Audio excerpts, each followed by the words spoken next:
السلام علیکم، welcome to ہنسی ٹی وی۔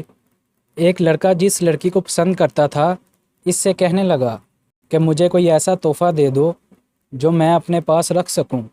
لڑکی نے اپنے جوتے کا تلا اتار کر دے دیا۔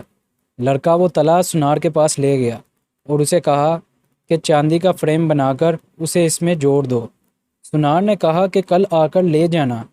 اگلے روز لڑکا تلا لینے گیا تو سنار نے پوچھا کہ یہ جوتا کس پیر صاحب کا ہے؟ لڑکا: یہ پیر صاحب کا نہیں بلکہ میری محبوبہ کا ہے۔ سنار: اٹھ خبیث، کل سے میرا سارا خاندان جوتی چوم چوم کے پاگل ہو گیا ہے۔ ڈاکٹر پاگل سے: تم چھت سے کیوں لٹک رہے ہو؟ پاگل: میں ایک بلب ہوں۔ ڈاکٹر: تو پھر چل کیوں نہیں رہے؟ پاگل: یہ پاکستان ہے، لائٹ نہیں آ رہی۔ تو اگر آپ نے ابھی تک ہمارے چینل کو سبسکرائب نہیں کیا تو جلدی سے ہمارے چینل کو سبسکرائب کریں تاکہ ہماری آنے والی ہر نئی ویڈیو آپ تک پہنچ سکے۔